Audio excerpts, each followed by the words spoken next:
Well, good morning, everybody. It's early Sunday morning, and normally this time of day I'm out walking,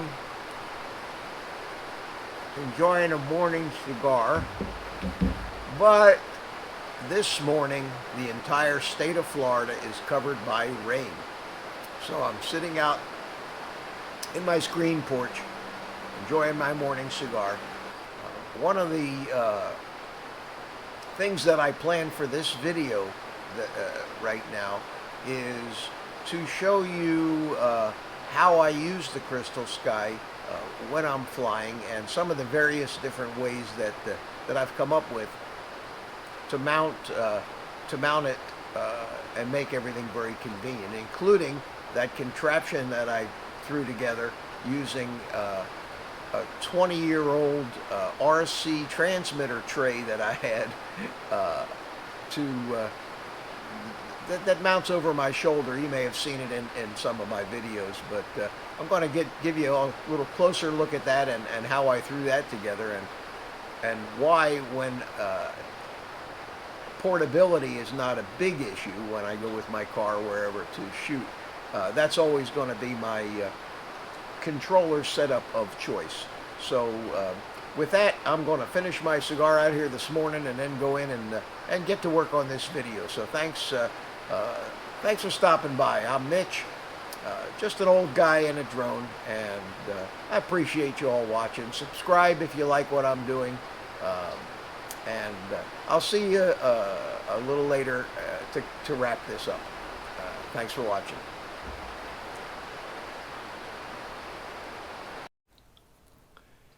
After I got my Crystalsky, I went searching for a good mount to be able to mount it so that the monitor was behind and above the controller, letting me see the display on the Mavic 2 controller as well as the monitor up above.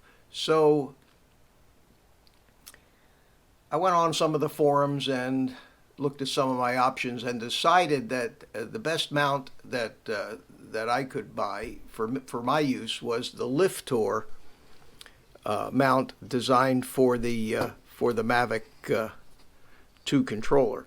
And as you can see, this area down here is where the controller goes, and then the Crystalsky monitor mounts to this area up here using these little thumb screws that they include with it. Now, when the Liftor mount came in here, connecting the mount itself that goes on the Crystalsky to the base of the mount, there was a ball joint in there, and it was made out of plastic. And the first time I used it, I found that the monitor would move around too much, and I really wasn't happy with that. So what I did is, and I hope Thor doesn't mind, is I modified this mount to make the monitor mount very stable and steady, so that it doesn't move around. And what I did was, this bend right here was off at a different angle, like this, for the ball mount.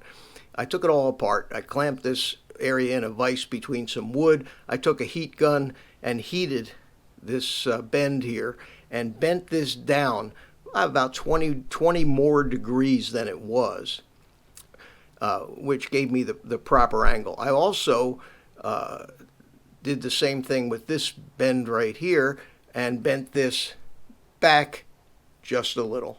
I then just drilled a hole through it, cut a piece of white PVC pipe, which I later painted black, and clamped the whole thing together with this bolt and screw in through here, and it makes it very, very, very solid. Now this is the 7.85-inch Crystalsky monitor, and it's really, really nice. I don't think it's in high brightness mode now, but I can turn this on, and that is in auto brightness, and that's max brightness, but the camera's clamping down, so you really can't see how bright it is. But I'm going to turn it back to auto brightness, and this thing is such a joy to fly with. But it's fairly heavy, and plus it's got the big battery on the back. So that's why I needed something that would handle the weight of this as well, without flopping all over the place while I was flying. So the mount on the Crystalsky down here in the bottom has got two screws, and you can screw it to any of the different mounts that are available. Thor provides these two little thumb screws that mount it to the lift-door mount. So what I'm going to do now is I'm going to bring in the lift-door mount, and we're going to mount the Crystalsky to it.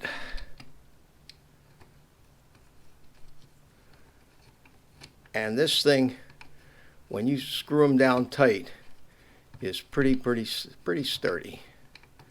If you get it in the right hole there. There it goes. Now let's get the other one.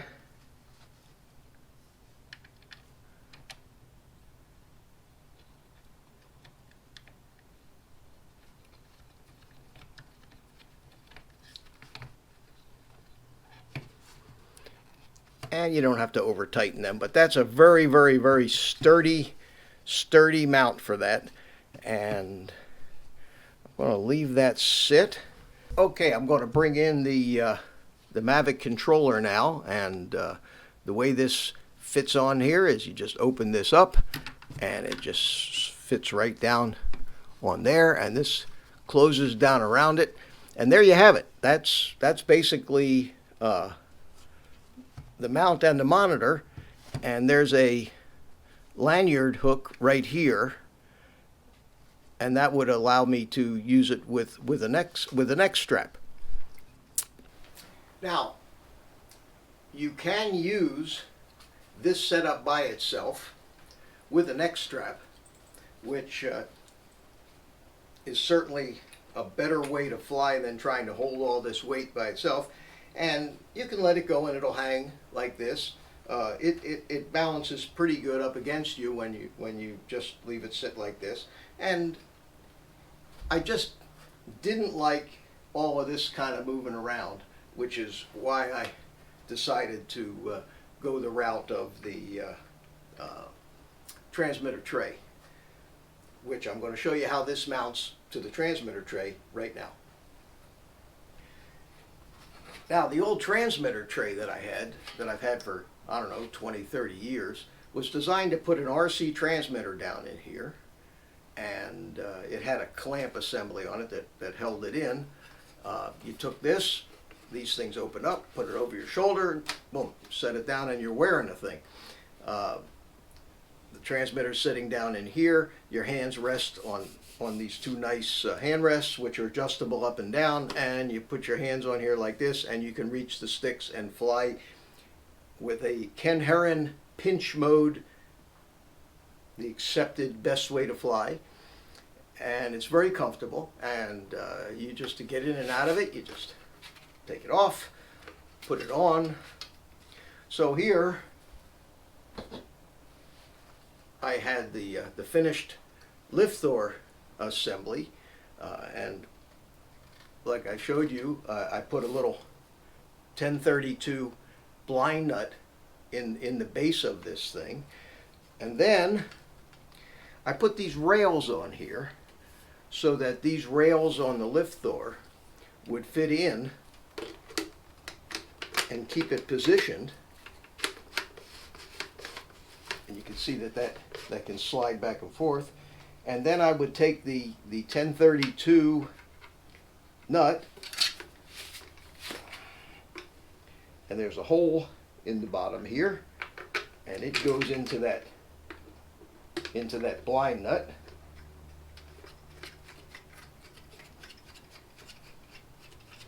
Probably could have done with a shorter thumb screw, but that holds in there, and that holds the whole mess together. So what I've got now is I've got this thing with the controller right here and the monitor on it. It's all nice and sturdy. I can set it down on the ground. I can just pick it up, throw it over my shoulder, and I'm flying. And I just rest my hands on the hand rests here, and I can use my fingers and pinch the controls and use it just like this.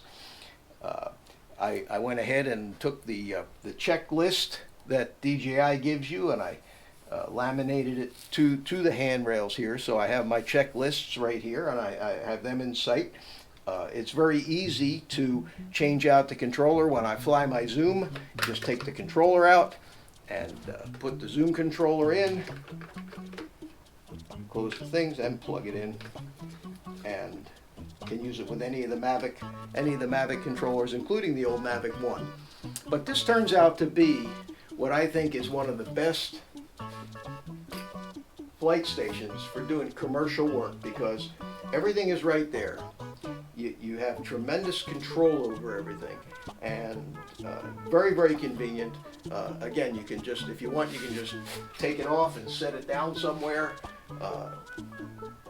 When you're ready to fly, you just grab it like this, put it on your shoulders, and it's ready to go. So that's my little contraption. I don't think that these type of transmitter trays are available, but I've seen some of them being sold used on some of the RC forums. This particular one was made by GorPro, and this thing just works out terrific. So for those people that have seen some of my videos and seen me flying with this thing, asking me what in the world kind of contraption is that, here's a little explanation of what I do. Well, that about wraps it up. Thanks for watching. I know this video went a little longer than I'd hoped, but there were things that I did want to show you. I'm Mitch, just an old guy in a drone, and if you like what I do, subscribe to my channel, and we'll see you next time. So with that, bye-bye.